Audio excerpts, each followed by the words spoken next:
C'est-à-dire que c'est Olivier Guimond qui m'a donné le goût d'avoir un théâtre. Parce que, à ce moment-là, on tournait le zoo du Capitaine Bonhomme. À tous les samedis, on faisait 5 émissions d'1 heure le samedi. Et entre les émissions, on parlait beaucoup, Olivier et moi. Et il me parlait toujours de cette espèce de répertoire qui jouait ailleurs, qui jouait au Canadien, qui jouait dans les autres théâtres. Qui malheureusement, il ne pouvait plus jouer parce qu'il n'y avait pas de théâtre comme ça. J'avais 29 ans, j'écoutais ça attentivement, ça m'intéressait beaucoup de rencontrer ces gens-là qui avaient fait ce répertoire-là, de faire connaissance aussi avec leur répertoire. Alors, j'ai acheté un théâtre. La vocation de ce beau building datant de 1910 se profilait dès l'origine, car l'architecte J.A. Godin pensait dessiner un théâtre qui ne vit jamais le jour, le Jovial. À cette adresse, il y eut longtemps le théâtre-cinéma Dominion. Quant à l'appellation Théâtre des variétés, elle vient de Paris et fut adoptée par la première troupe professionnelle francophone de Montréal qui commença ses activités en novembre 1898 à l'étage au-dessus d'un magasin de la rue Sainte-Catherine près de Papineau. Mais dans la mémoire populaire, il n'y a qu'un seul et unique théâtre des variétés. Celui de la rue Papineau, juste au nord de Mont-Royal, celui qu'occupe Gilles Latulippe et ses artistes du rire depuis 1967. C'était la seule salle, dans le fond, disponible. Et comme elle était dans l'Est, comme mes parents avaient eu un commerce dans l'Est, comme le Canal 10 à l'époque, TFTM, c'était dans l'Est, je trouvais que, sans avoir choisi, c'était très bien placé. Je pense que je suis un des privilégiés qui a le plus joué au Théâtre des Variétés. Il n'y a pas une comédie musicale, une revue à grand spectacle, une comédie, un burlesque, où j'étais pas là. On m'a tout fait faire au théâtre. Pour moi, le Théâtre des Variétés, je sais pas, c'était un endroit de théâtre, mais populaire, tu sais. Fernand Gignac, Gilles Latulippe, Michel Noël, des gens avec qui, des gens que je fréquentais, beaucoup quand même avec Télémétropole.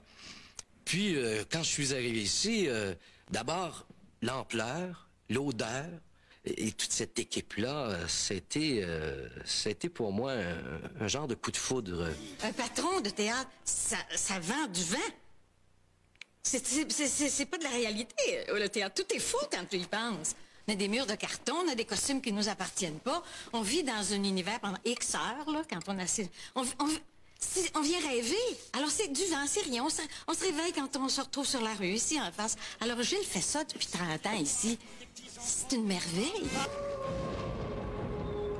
L'ouverture du Théâtre des Variétés fut marquée par un long week-end de gala qui durait toute la nuit. Plusieurs artistes réunis ici, dans la canicule du mois de mai 1999, s'en souviennent bien, car ils ont été de nombreuses distributions. Le 23 septembre 1967, un Gilles Latulippe fébrile confia l'honneur de frapper les 3 coups d'envoi à l'artiste la plus populaire de son temps, une habituée du plateau Mont-Royal, Madame Juliette Béliveau. Madame Béliveau, c'était quelqu'un d'une discrétion incroyable. Partant du revers, elle allait partir tous les soirs. Elle partait avec son petit sac, seule. Elle allait prendre un petit café à Angle Mont-Royal et Saint-Denis.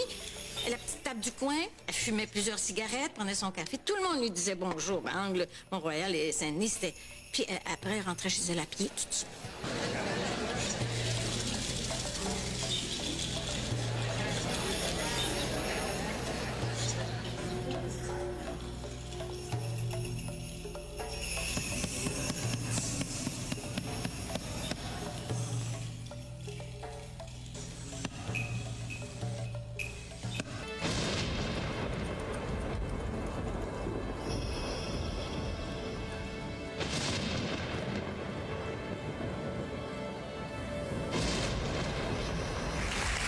C'est à vous, Monsieur Grimaldi, que je dois les succès des débuts du Théâtre des Variétés, parce que vous m'avez tenu par la main. Je connaissais absolument pas ça au début.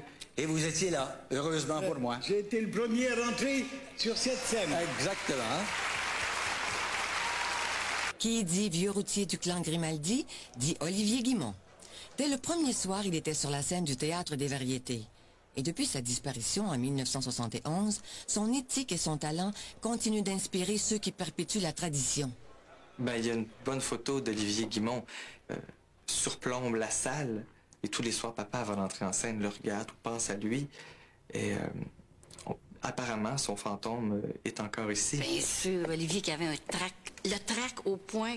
La première semaine, on répétait le lundi après-midi, donc on avait un spectacle le lundi soir, parce que Gilles ne fermait pas, on n'avait pas de relâche, hein, jamais. C'était à 7 jours par semaine. Puis Olivier, il chantait, puis il dansait aussi.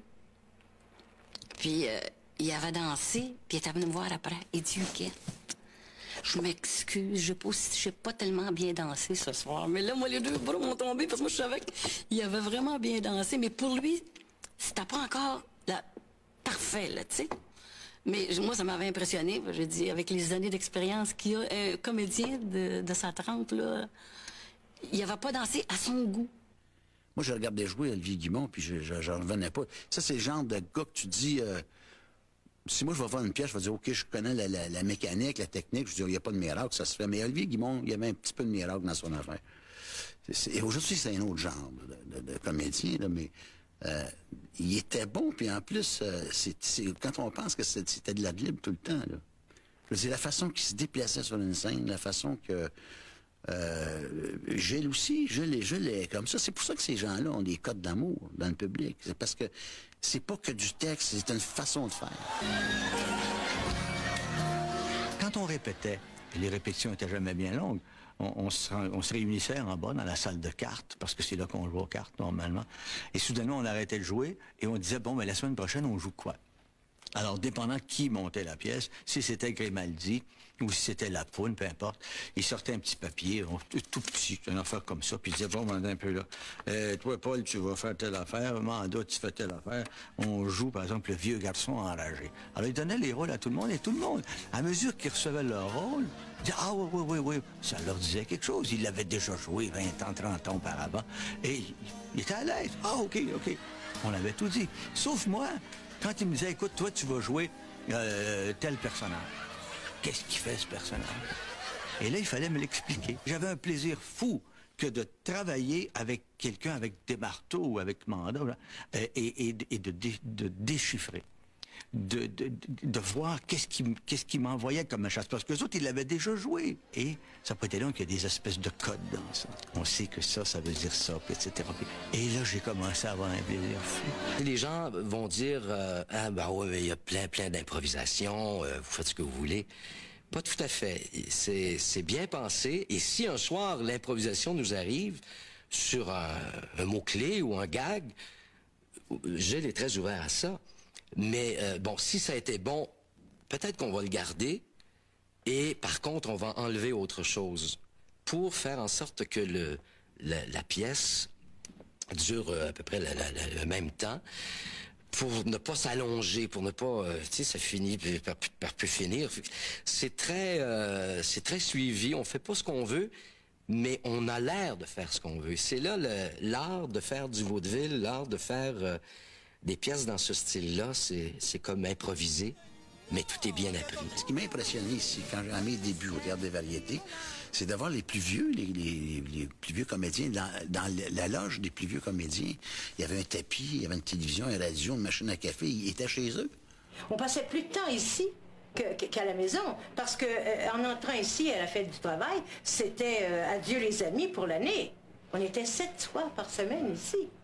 Alors là, il n'était pas question de sortie ou de quoi que ce soit. Mais Robert Desroches, Gilles Latulipe, Fernand Gignac, tout ça, entre les scènes, ça joue aux cartes. Des fois, j'arrivais plus de bonne heure avec Léo Rivet, par exemple. Le spectacle était à 8 heures, j'arrivais vers 6h30, on jouait aux cartes tous les deux. Si on n'avait pas terminé, quand le spectacle commençait, on continuait à l'intermission. J'ai joué avec Paul Desmarteaux, avec Manda, qui aimait aussi jouer aux cartes. Madame Ouellette jouait aux cartes, La Poune. Paul Desmarteaux, Paul Thériault, oui. Même Gilles a joué à un moment donné avec nous autres. Oui. Et lorsqu'on avait aussi 2 spectacles au Théâtre des Variétés, on faisait des gueuletons entre les shows. C'est incroyable. Alors, on mettait ça sur le feu doucement. Quand arrivait 9h, 9h et quelque chose, puis tout le monde avait faim, puis que sur la scène, ça sentait un peu l'ail, ça sentait un peu la choucroute, là, tout le monde disait, mon Dieu, quand est-ce qu'on finit pour aller manger entre les 2 spectacles? Alors, ça faisait un esprit d'équipe. De la troupe originale, l'une des préférées du public était la comédienne Suzanne Langlois, consacrée par les téléromans de Germaine Guèvremont. Suzanne Langlois est extraordinaire. D'abord, elle... il y a une chose que j'admirais sans bon sens. Gilles pouvait faire tous les gags possibles et impossibles. Elle le fixait avec ses grands yeux et elle ne souriait même pas. Vous êtes arrivé de voyage de noces. J'aime pas sa face. J'ai bien hâte de rencontrer votre femme. Où est-ce qu'elle est? Bon.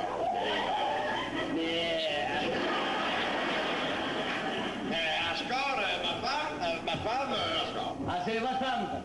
Je pensais qu'il venait de rentrer ses vidanges. J'aime pas sa face. En tout cas, score, laisse-moi te dire qu'on a fait un sacré beau voyage. De noces? Ben oui. Ah oui, de noces. Il m'avait frappé un os, là. Ouais, mais il y a pas mal de viande après. Nous autres, on pleurait, puis elle nous regardait comme ça. Pas, elle bronchait pas. Ah, c'était la belle époque. C'était merveilleux. Les femmes comiques, c'est très difficile de s'imposer. Autant ça l'a été aux États-Unis que ce l'est aussi ici. Va me chanter ma bisoune. En 1968, après une soirée gala en son honneur, Manda Parent fait un grand retour à la scène au Théâtre des Variétés. M'en va à la fontaine pour un pêcher de poisson zonzon. M'en va à la fontaine pour un pêcher de poisson zonzon. La fontaine est profonde, je me suis boulé au fond. Là, tu fais tes piganos, là, tu fais...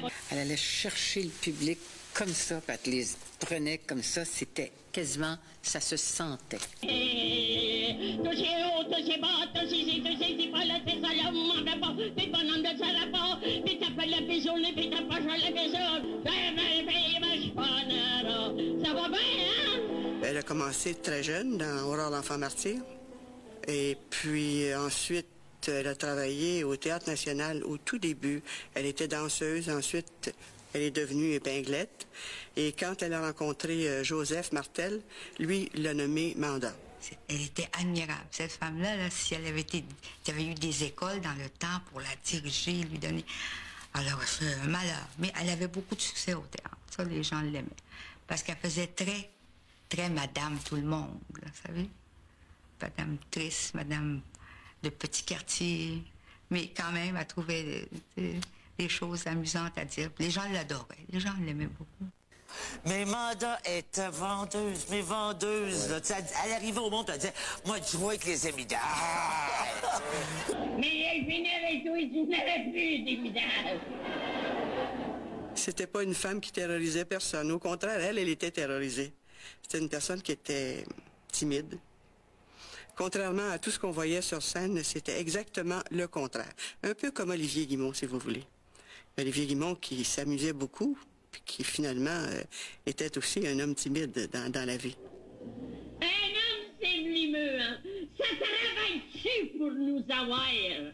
Hein? Tant que ça nous a pas eu, là, ça travaille, là. Race maudite! Peut-être qu'elle se défoulait sur scène sur ce qu'elle pouvait pas faire dans la vie réelle. Gilles avait donné une lettre à Manda. Pour lire une lettre, ça durait peut-être... la lettre durait 4 minutes. La fameuse lettre, au bout d'un mois plus tard, pas un mois, mais 2 semaines plus tard, elle était rendue peut-être à 30 minutes. Puis le monde, ça riait, là. Je vous dis, là, c'est pas du fait du temps du blabla, là. Je t'écris lentement, parce que je sais que tu lis pas vite. Plus les gens riaient, plus elle continuait. À tel point qu'on disait, Manda, il faut couper, le show est trop long. Mais elle allait chercher le public. C'était fabuleux. On a maintenant une machine à laver. Mais, elle marche pas. La semaine passée, j'ai mis 5 chemises dedans. J'ai tiré la chaîne, puis je les ai jamais revues. Elle bougeait presque pas en scène. Elle se déplaçait de sa chaise et là, le public la suivait comme ça. Si elle se levait, il se levait presque avec elle. Avant qu'elle dise une chose, les gens riaient parce qu'ils savaient qu'elle allait dire quelque chose de drôle. Ouais.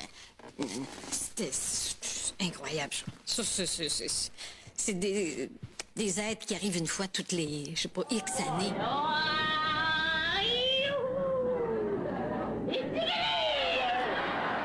Je veux dire, quand tu joues avec Manda ou avec la Poune, c'est pas le temps de dormir dans ton coin parce que la scène va pencher sur ton bord. T'es sûr, ça? Ils sont tellement fortes. Pas extrêmement, mon Dieu, tu vas te faire mal. Oh, c'est les bleus. Oh, c'est les bleus, car c'est bleu. Tu plies facilement. Il y a eu un accident un jour. Je faisais la revue de Gilda avec Manda. Et elle faisait Sophie Tucker. Et dans les coulisses, il y a un morceau de décor qui est tombé sur sa tête. Et là, la tête complètement en sang, ça coulait sous la perruque. Elle est rentrée pareil sur la scène. Elle a fait son numéro. Elle a fait rire. Et alors, à l'entracte, on l'a emmenée d'urgence à l'hôpital. Mais elle a embarqué pareil, mal ou pas mal. Et allez hop, on embarque et on continue, on fait le spectacle.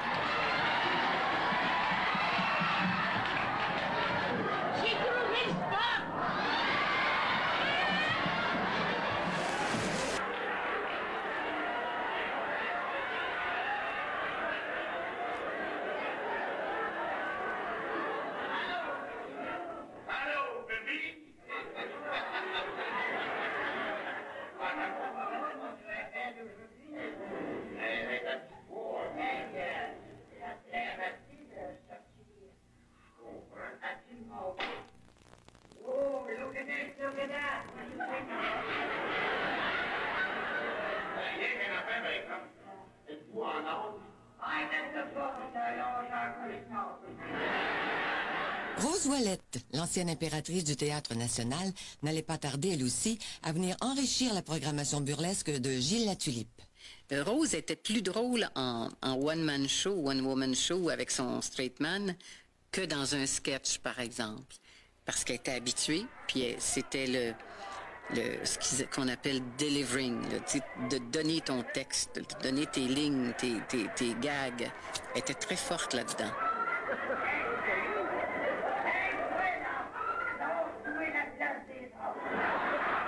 J'ai connu beaucoup Rose. Je suis allé la reconduire plus d'une fois chez elle.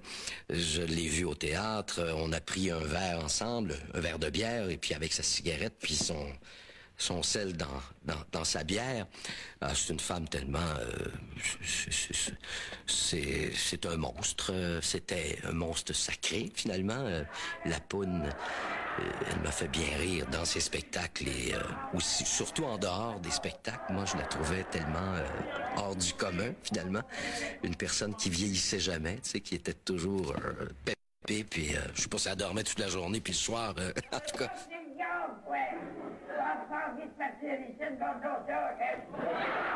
À un moment donné, elle jouait. On avait des sketchs à faire. Puis j'avais dit, Rose, veux-tu partager ma loge? Parce que moi, j'avais toujours la grande loge. Puis il y avait deux tables à maquillage.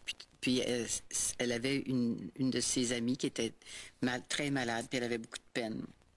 Fait que j'ai dit, tu seras pas toute seule, on va pouvoir jaser. Et là, son amie, pendant la durée du spectacle, son amie est décédée. Et là, j'ai vu Rose, la Poune, pleurer, mais sangloter dans mes bras, rentrer sur scène, faire toutes ses folies, ses affaires, faire rire le monde, ressortir, repleurer dans mes bras. J'en revenais pas comment on peut trouver la force de caractère, le courage de, tu sais, quand on fait une pièce qui est triste, ben on dit, ben écoute, je vais continuer à avoir envie de pleurer, mais aller faire rire le monde quand on a envie que de pleurer, ça doit être épouvantable. Dans le petit bois, il va emmener Piston la lurette.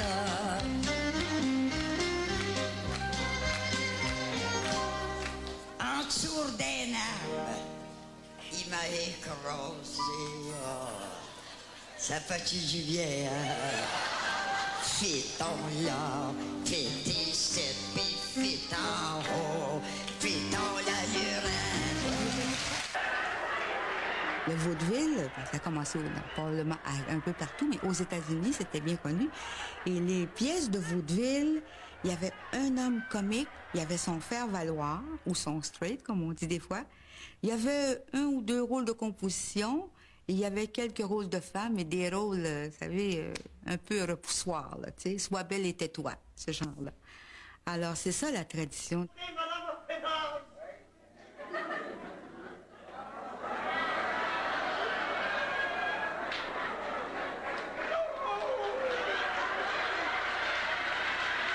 Quand on parle, par exemple, du burlesque, ça se rapproche un petit peu comme les clowns au cirque, la comédia dell'arte, avec le clown blanc.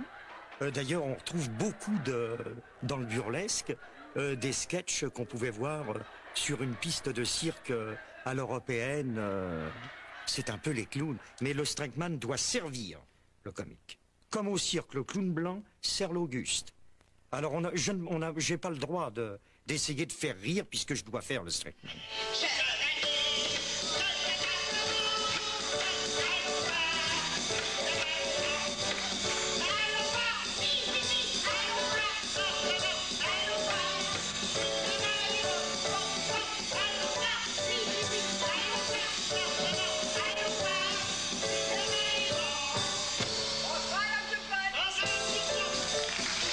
Denis Drouin était le complice attitré d'Olivier Guimond. À l'instar des anciens, quand Gilles Latulippe ouvrit son théâtre, il se pointa sur scène en compagnie de son straightman personnel, l'ineffable Robert Desroches. Robert, vous avez été ce qu'on appelle, ce que les Français appellent un faire-valoir, mais j'aime pas tellement ça. Moi non plus. Un straightman. J'aime mieux un ce qu'on appelle un straightman. Et on dit souvent que le rôle de straightman, c'est un rôle assez compliqué et assez difficile, parce qu'il faut toujours préparer le monsieur qui va faire, faut ouvrir les portes. Il faut lui amener les gags. Faut lui amener les gags. C'est un talent spécial, ça. Mon Dieu, être straightman. Il faut être très modeste. J'avoue qu'il faut être modeste. C'est très ingrat, même. Et j'avoue que c'est plus le straightman est bon, meilleur le comique paraît. Et Robert, malheureusement, je ne travaille plus avec lui. Parce qu'il est à Toronto. Parce que je demeure à Toronto depuis 3 ans. Mais je retravaillerai avec plaisir parce que ça compte parmi les plus belles années de ma vie. Et là, je peux lui dire parce que je n'ai pas à le supporter. Le talent de Fernand Gignac dans son rôle maintenant légendaire de faire-valoir de Gilles Latulippe a d'abord été révélé par l'auteur Marcel Gamache. Ah oui, madame. Ma belle-mère revient de son voyage de noces demain. Pas déjà? Ah oui, déjà. C'était brillant. Ma femme a hâte de voir sa mère, mais pas moi, je te jure. Le temps passe vite en Symphonie. Tu me dis, elle n'aurait pas pu rester plus longtemps que ça à Bordeaux, là. À Bordeaux? Elle sort de prison? Je connais la plupart de ces gags, parce qu'après 30 ans, mais il m'en réserve toujours des nouveaux. Alors, comme ici, que j'ai le rire pas mal facile, il m'en sort des fois que j'avais pas entendu. Alors, il me prend, là. Alors, je me retrouve toujours plié en deux. J'aime beaucoup rigoler.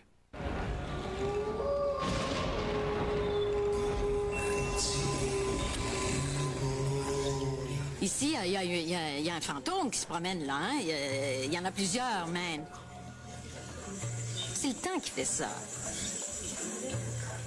Mais c'est tout ce monde-là qui vit ici, en quelque part, là. J'étais très impressionné par tout ce beau monde-là. C'était des monstres pour moi. M. Guimond, j'ai toujours appelé M. Guimond monsieur. Tout le monde l'appelait Oliver, mais moi, j'ai jamais été capable de l'appeler autrement que monsieur. Il me disait toujours, appelle-moi Oliver, comme tout le monde, et je n'étais pas capable. La dernière fois qu'il a joué ici, j'ai joué avec lui. C'était un être extraordinaire, M. Guimond. Je me souviendrai toujours d'une scène, entre autres, dans la pièce, moi, je jouais un policier.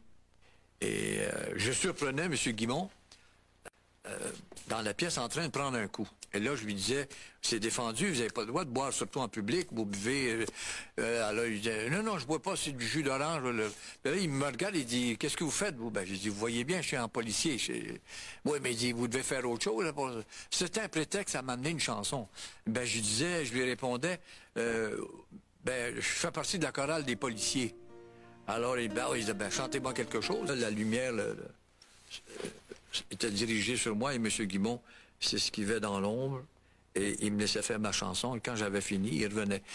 Ça, j'avais toujours admiré ça de lui. Parce que s'il avait fallu que M. Guimond reste à côté de moi et qu'il fasse une grimace, j'étais cuit. Je ne pouvais plus la faire, ma chanson. Les gens auraient rigolé, moi aussi, mais il y avait ce professionnalisme-là, il disait, moi, Gignac, puis après ça, il me disait, maudit que tu chantes bien, j'aime ça quand tu chantes ça. Ça, c'est des choses que, je m'excuse de dire ça, là, mais c'est ce qu'il disait. Non, si les murs pouvaient parler. Les gens ici, je pense, au Théâtre des Variétés, ils veulent du musical. Il n'y a rien à faire, des plumes sur la tête et puis des costumes. Au Théâtre des Variétés, ça chante et ça danse depuis toujours. Et le mot comédie se conjugue régulièrement avec l'adjectif musical. La parolière attitrée du théâtre, celle qui écrit presque tous les roucoulements de ce monsieur-dame, s'appelle Monique Saint-Onge. Au départ, je travaillais avec Vic Vogel. Vic faisait la musique. C'était d'une façon assez spéciale. On a écrit ensemble peut-être au-delà de 100 chansons sans jamais se rencontrer. Gilles allait rencontrer Vic, lui racontait l'histoire de la comédie musicale et qui chanterait quoi. Et là, Vic écrivait au fur et à mesure. Gilles était à côté de lui avec un petit magnétophone et puis enregistrait les musiques. Et le lendemain, il venait chez moi. Il faisait la même chose, racontait l'histoire, me disait, je veux que telle musique, on raconte, c'est à tel moment de la pièce, ça doit dire telle chose. Et puis, là, j'écrivais les paroles. Tous les deux, ensemble tous les deux, nous pourrons faire de notre mieux pour chasser les jours nuageux, tant que nous serons tous les deux. Pour travailler au Théâtre des Variétés, il faut absolument tout faire, tout savoir faire.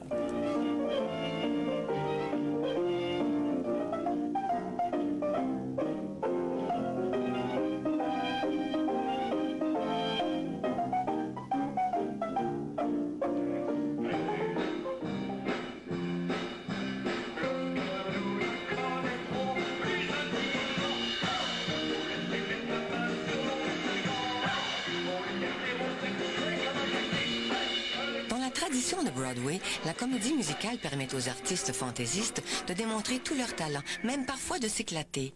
Et à titre de directeur artistique de son théâtre, Gilles Latulippe a démontré qu'il avait le don des distributions inattendues et colorées. La façon dont il travaille, c'est qu'il vient chercher dans chacun de nous un nouveau petit quelque chose qui rajoute à ses personnages qu'il a déjà pensé préalablement. Il n'est pas fou, finalement. Alors, c'est une façon de bien nous exploiter. Et je pense qu'on en sort, tout le monde, très gagnant.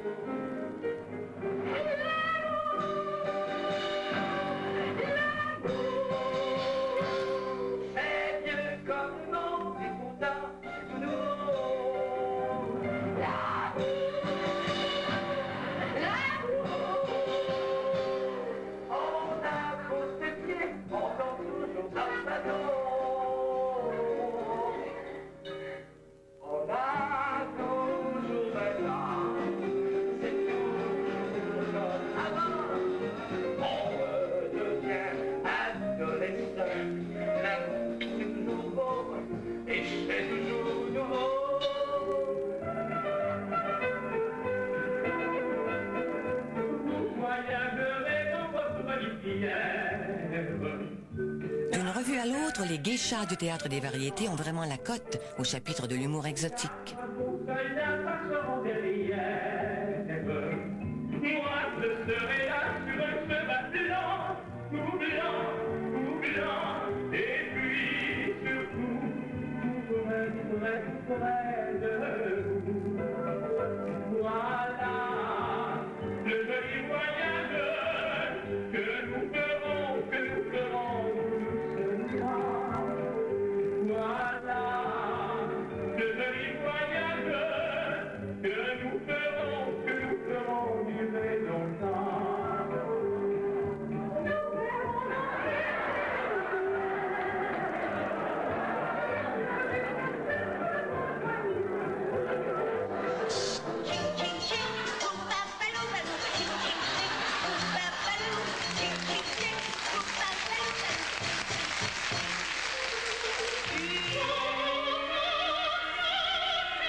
ce pays de cocagne où le temps paraît trop court, l'esprit que l'on y... La comédie musicale au Théâtre des Variétés gagne du prestige quand Georges Guittari, avec ses lettres de noblesse décrochées aux côtés de Gene Kelly dans An American in Paris, accepte de jouer la comédie aux côtés des vedettes québécoises. Guittari faisait déjà un malheur au Théâtre des Variétés avec ses tours de chant, mais avec Vive Monsieur le maire en 1970 commence une belle série de productions qui étonnent et séduisent, car à presque 60 ans, il gardait la grande forme. Dans le monde entier, chacun se dit. Oui, ça va bouger. Marjane, il était plus jeune là, quand il est venu travailler ici. Hein. Parce que moi, je l'ai vu quand j'étais jeune dans le film An American in Paris. C'est Gene Kelly, pas John Kelly, qui a montré à bouger. Puis j'ai beaucoup aimé Guittari travailler avec. Ça, c'est un des bons souvenirs que j'ai.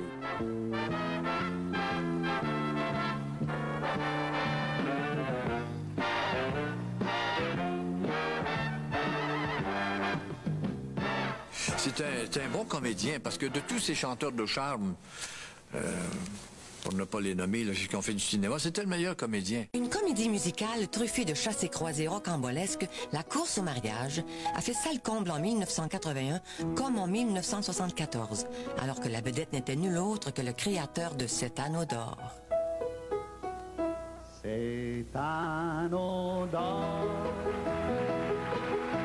que je pourrais bientôt te mettre à ton doigt. Cet anneau d'or dira au monde entier que tu es à moi et que nous deux, que devant Dieu et les hommes vont se jurer un éternel amour. Voyez-vous une bonne journée, ma femme est morte, et le lendemain, j'étais veuf. Hein? Je ne sais pas si vous savez, mais un veuf, votre femme, c'est ennuyant.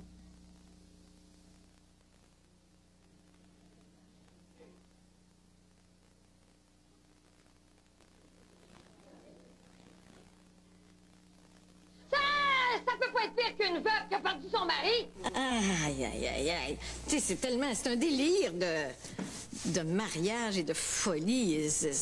Puis Jean-Louis, je pense que c'était la première fois qu'il jouait ici. Je pense.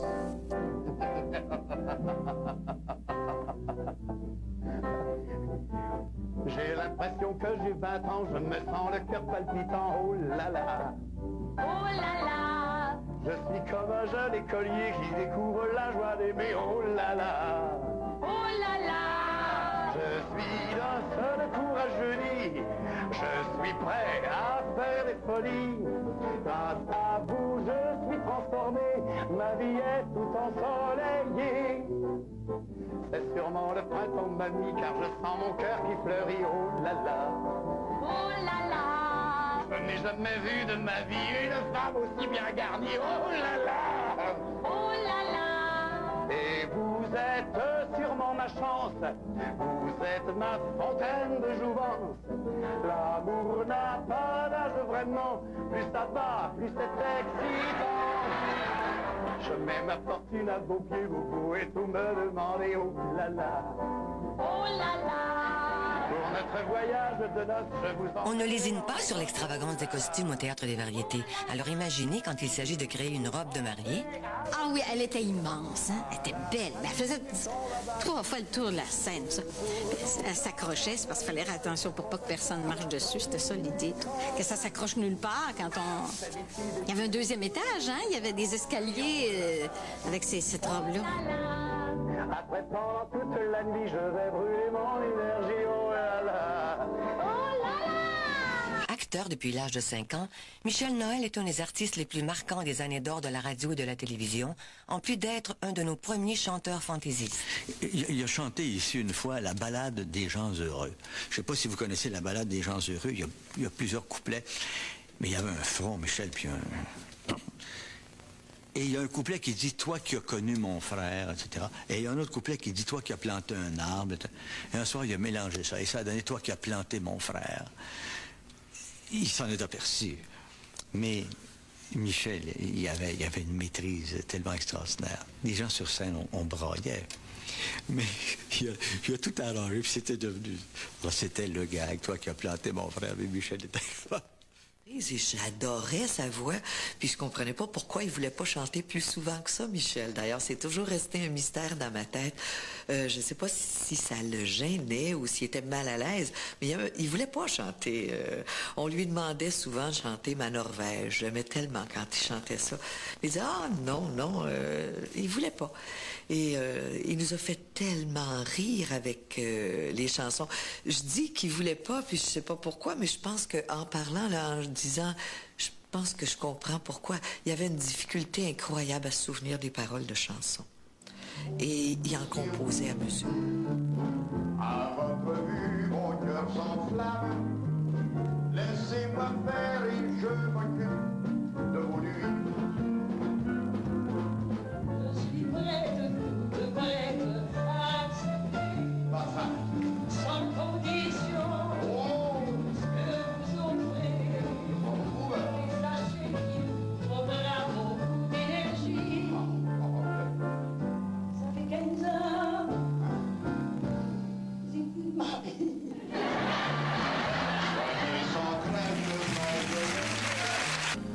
Gilda, qui, toujours à l'intérieur de ses revues, a toujours un sketch ou deux ou trois. Il laisse toujours de la place pour la comédie, Gilda, et toujours. Et ce genre de revue, ça plaît beaucoup au public. Gilda, de qui j'ai beaucoup appris. Surtout que elle m'a donné beaucoup de courage. Je dis elle, je devrais dire il, mais on ne sait plus. Toujours à l'heure, toujours un maquillage impeccable. Même, il m'a donné des trucs pour le maquillage. Et puis, pour moi, Gilda m'a donné une grande leçon de courage parce que je me disais, oh, recommencer une deuxième carrière, me semble que je suis trop vieille ou je sais pas, j'avais des hésitations et de voir Gilda qui a quand même quelques années de plus que moi et qui était fidèle au poste à tous les soirs et qui ne ratait jamais l'occasion de faire une bonne blague, ça m'a donné une bonne leçon.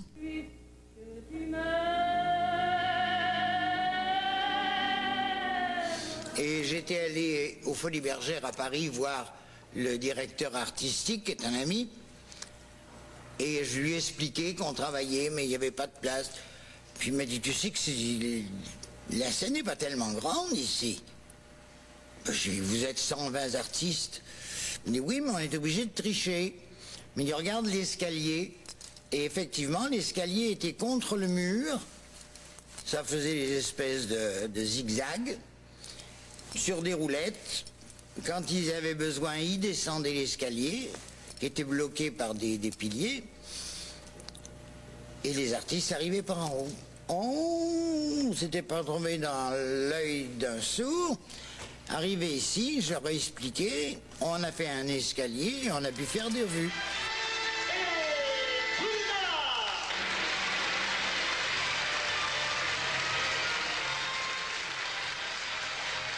Ça a habité le théâtre aussi et ça a fait partir une ligne de pensée, je dirais, pour les revues à grand déploiement. Et puis, il n'y avait pas tellement d'endroits où on en voyait là, à ce moment-là.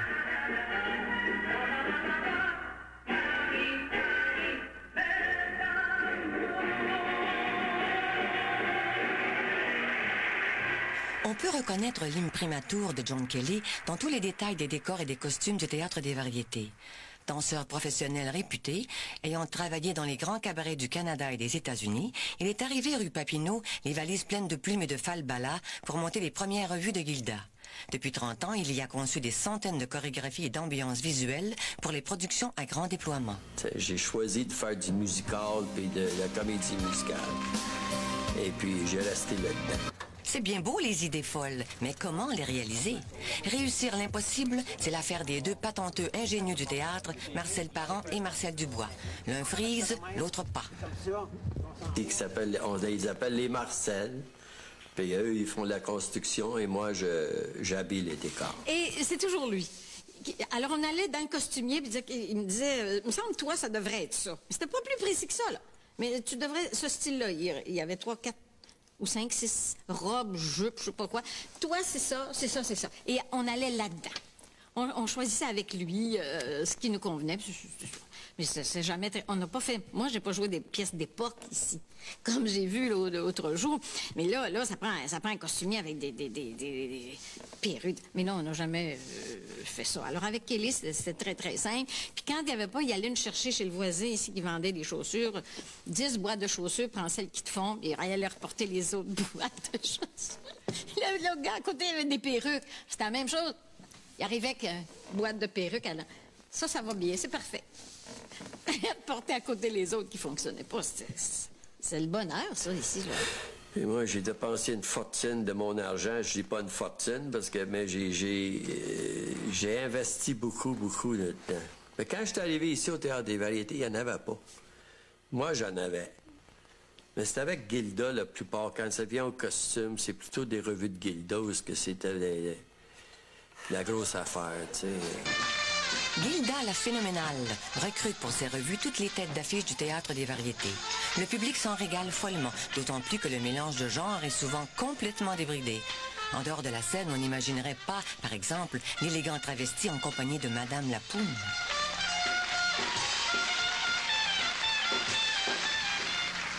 Quand tu vois toutes les choristes qui sont là, qui travaillaient, puis que cette femme-là rentre, puis qui est belle de même, puis qui est... Puis tellement bien arrangée d'en haut, tu sais ce que je veux dire? Il n'y a pas une femme qui aurait pu arranger ça comme ça. J'aimais bien Lapoune. C'est travailler avec elle qui était difficile. Autrement, c'était un amour de femme. C'est quand même intéressant quand ça arrive là, tu sais. Je veux dire, Lapoune et Gilda en même temps. On a eu déjà Lapoune sur le petit balcon en haut, là, qui faisait des commentaires sur Gilda sur la scène, et c'était quelque chose. Ah, ça riait dans la salle pendant une demi-heure de temps, je pense, avec les deux, là, qui se donnaient des cracks, tu sais. Il a travaillé avec l'époque de Miss Tinguette. Et je dois dire que Gilda m'a appris mon métier. On va le dire très vulgairement, un coup de pied dans le cul. Cire tes chaussures, fais ci, fais ça. Mais non, ce maquillage, c'est mauvais. Mais non, c'est pas bon. Il m'a fait apprendre mon travail. Pour le musical. C'est un exemple. Quand Gilda arrivait avec ses toilettes, qu'on ne pouvait voir qu'au théâtre, dans le fond, parce qu'il arrivait, il faisait une finale ici, je me rappelle, il descendait l'escalier, et on pensait que c'est un rideau qui descendait, et c'était son manteau. C'était son manteau, quand il descendait, il avait ça sur les épaules. Il couvrait toute la scène avec ça. Il n'y a que dans des productions comme ça qu'on peut voir ça. Les gens étaient fascinés par ça.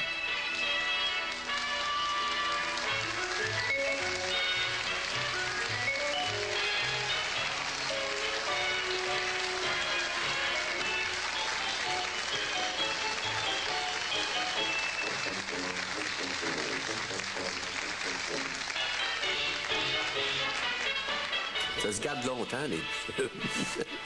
C'est quasiment pas usable. Moi, je jette rien. Je veux dire, chaque petit morceau, là, on le garde précieusement parce que ça sert. Si on transforme les choses, hein. De cette façon, on n'arrivera pas autrement. Ça coûte trop cher.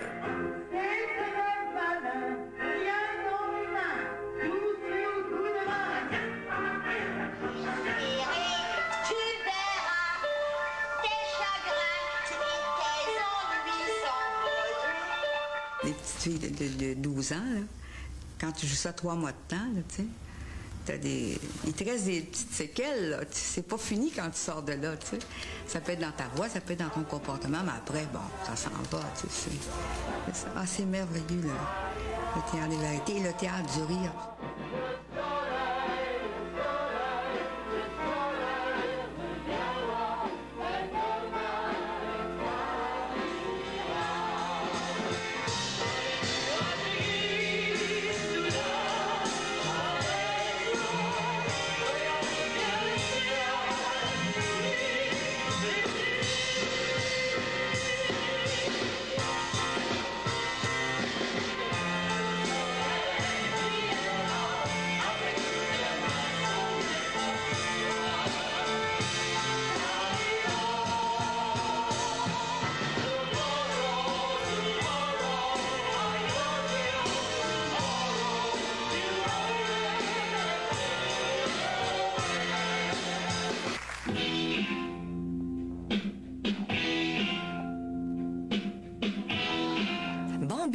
troupe de John Grimaldi, Jenny Rock a porté durant des années le flambeau du rock'n'roll dans les revues musicales du Théâtre des Variétés.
Naturellement, ceux qui étaient là, je veux dire, ceux qui ont 75 ans, 70 ans, qui viennent au Théâtre des Variétés, c'est peut-être le seul théâtre où ils se sentent à l'aise parce qu'ils sont venus pendant toute leur vie.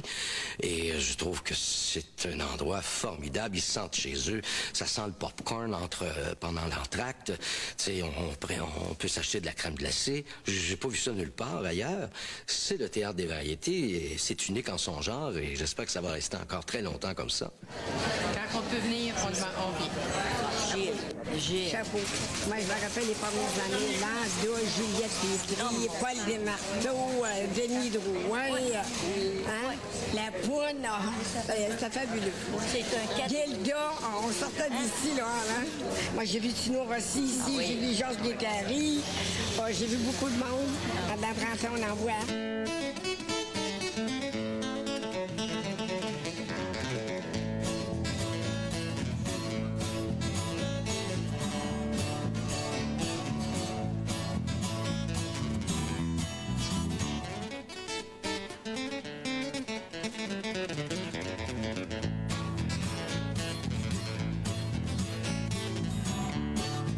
La popularité du Théâtre des Variétés tient à plusieurs traditions, dont celle apportée par les gens de cabaret tout azimut qui venaient faire la première partie du spectacle avant la comédie.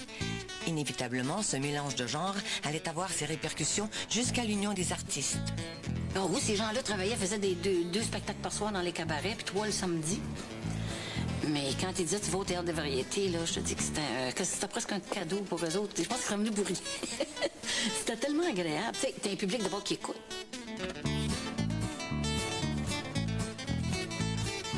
J'étais vraiment en colère quand j'ai vu que l'Union, au lieu de nous aider, nous mettait les bâtons dans les roues.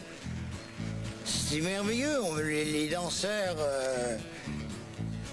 pouvaient faire leurs premières armes ici. Et parce que pour faire partie de l'Union, il faut avoir fait 30 émissions. Au départ, dans un théâtre, on faisait du cabaret. Alors, est-ce que c'était un cabaret? Est-ce que c'était un théâtre? Là, à l'Union, ils étaient un peu mêlés parce que c'était pas structuré.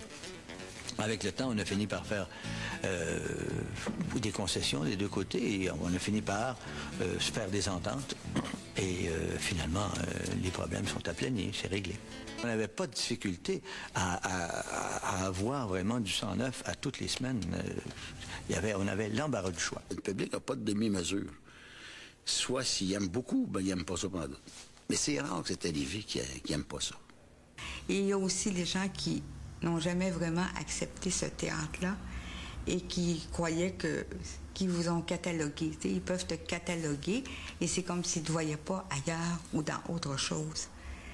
Mais ça a pas mal diminué, ça. Je pense que maintenant, on l'accepte un peu plus.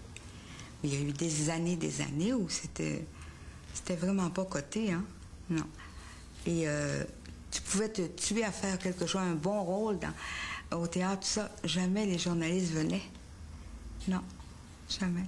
Maintenant, ils y vont. Depuis quelques années, là, ils y vont. Parce qu'il faut quand même, c'est un fait, ça existe, c'est là, depuis 30 ans. Donc, Gilles Latulippe a fait ses preuves qu'il y avait une place pour un théâtre comme ça. Les femmes et la chose font l'objet de blagues plus ou moins subtiles sur la scène du théâtre des variétés. On est gamin ou on ne l'est pas.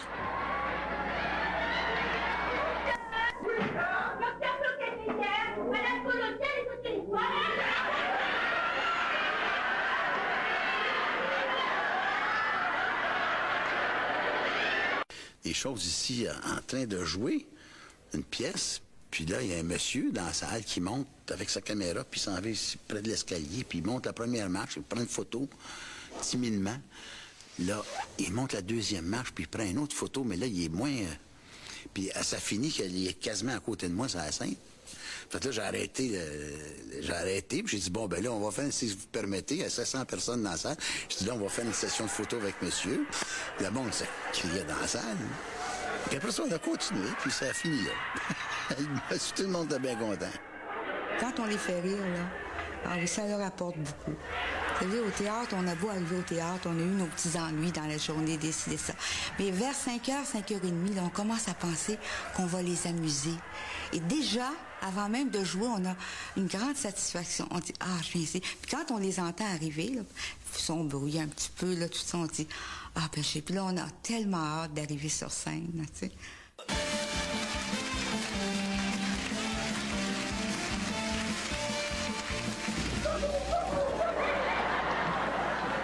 Il n'y a pas grand-chose que j'ai pas fait. J'ai passé à travers les murs, j'ai eu des décasses à la tête, j'ai eu de la melasse dans mes souliers.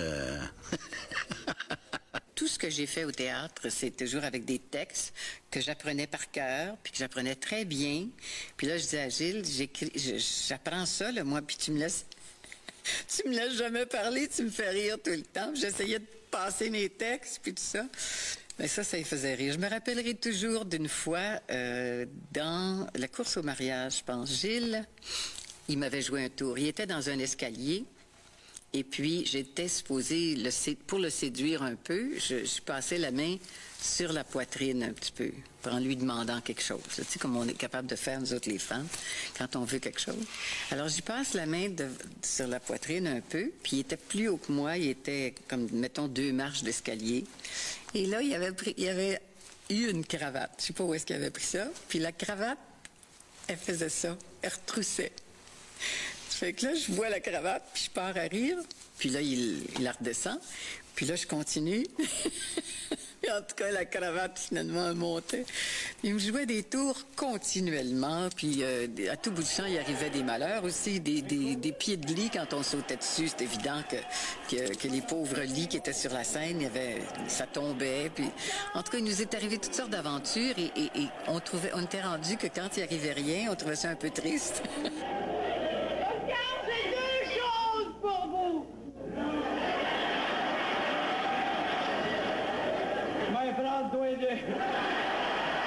Dans les coulisses de Balconville, Denis Proulx et Marthe Choquette étaient redoutables.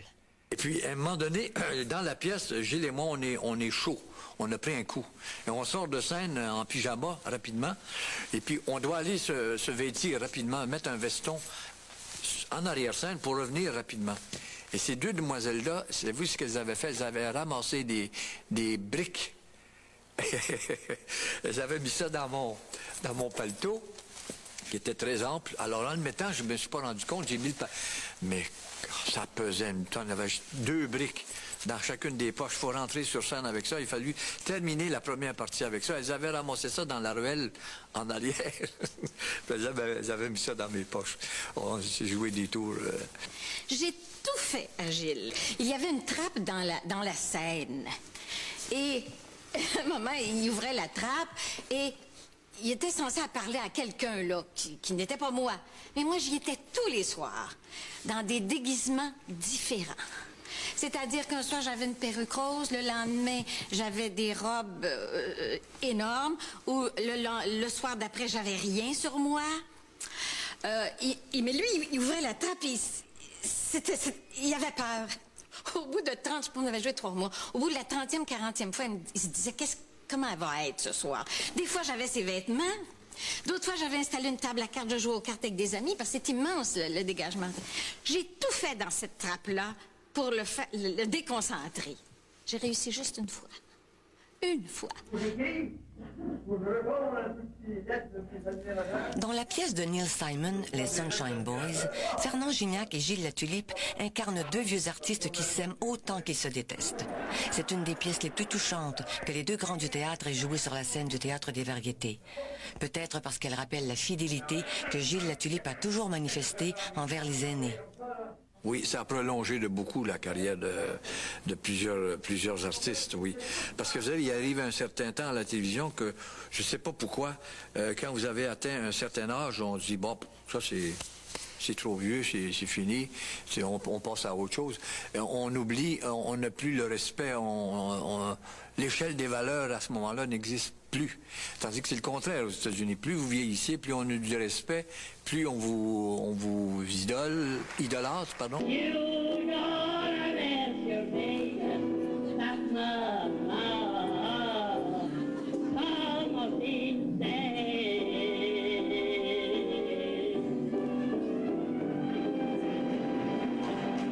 On retrouvera plus ça, c'est fini ça par exemple.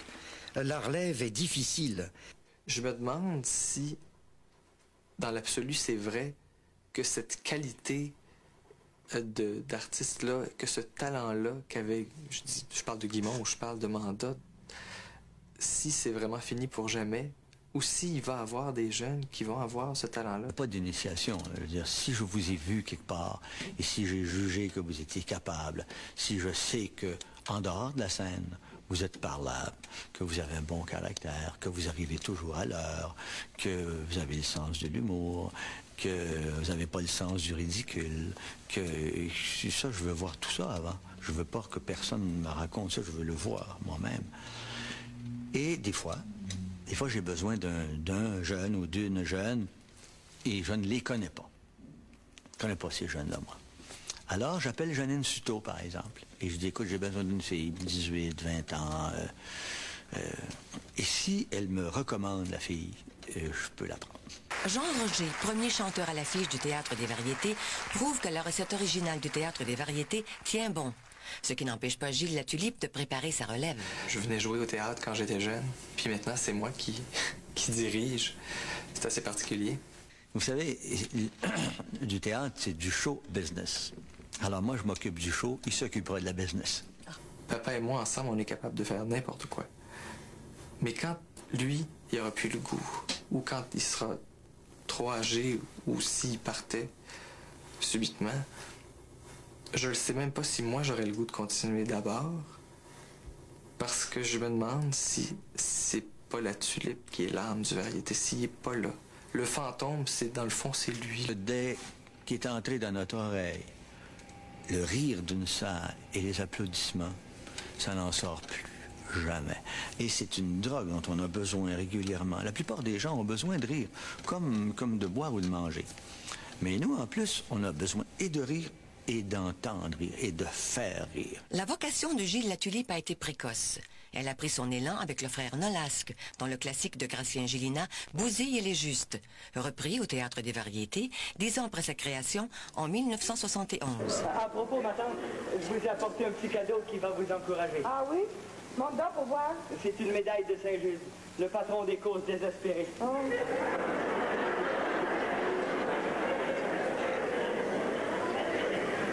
Mets-la sur le bureau, ça presse pas. T'as confiance que mon Bruno va t'écouter, hein, Nodac? Si c'est la sainte volonté de Dieu, oui, ma tante. Les deux bons catholiques comme nous autres, ils devraient être de notre côté, tu trouves pas? Oui, ma tante. À moins qu'il ne vous fasse la grâce de passer par l'heureuse mais sanctifiant creuset de l'épreuve. Oh, dis pas ça. Au cas où ça se produirait, demandez-lui la force de faire votre sacreté sans chrétien exemplaire que vous êtes. Ah, pas aujourd'hui. J'en ai pas le courage. Dimanche dernier, justement, le révérend père aumônier nous rappelait le bel exemple de résignation évangélique de Saint-Agétilance de Corinthe. Oh mon Dieu. Sans se plaindre une seule fois, il a croupi pendant 37 ans dans un cachot humide pour avoir enfin la consolation suprême de décrocher la palme. Je me suis rendu compte, évidemment, du pouvoir que Gilles avait de faire rire quand, la première, il était entré en scène. Hein? Il y a eu pendant 1 minute et demie, 2 minutes de rire. Et, Yves Letourneau, qui était le canneur, qui était près de la porte entrouverte, qui riait lui aussi, est sorti pour se recomposer une image. Il est revenu, il est parti à rire. En tout cas, tout ça a duré 3 ou 4 minutes et je vous dis que c'est long. Et quand j'ai dit à mon père, qui connaissait rien au théâtre, pas du tout, et qui se demandait qu'est-ce que j'allais faire dans ce milieu-là, parce que lui, on avait une ferronnerie, puis il s'attendait tellement à ce que je prenne la relève. Et quand je lui ai dit que je voulais devenir un acteur, dans le fond, il n'y croyait pas. Mais il a eu la sagesse de me dire, écoute, essaye, ça fait pas ta place, tu reviendras à la ferronnerie. Et j'ai travaillé, j'ai fait la roulotte des parcs, j'ai fait, etc. Et le jour que j'ai dit à mon père, Monsieur Gélina m'a accepté dans sa troupe, ça l'a ébranlé. Parce il le connaissait, M. Gélina. Parce qu'il savait que M. Gélina allait de succès en succès tout le temps. Et là, il a dû se dire, s'il l'a pris, il doit avoir une raison. Et là, il a réalisé peut-être, juste à ce moment-là, que je ne reviendrai probablement pas à la ferronnerie. Que l'âme, que l'esprit de départ pourrait pas lui survivre. C'est très triste parce que bon, il est encore jeune, puis si on se fie à Amanda, si on se fie à la Poune qui a travaillé jusqu'à 90 ans, à George Burns aux États-Unis qui a travaillé pratiquement jusqu'à 100 ans, il nous reste 40 ans. Gilles, chapeau.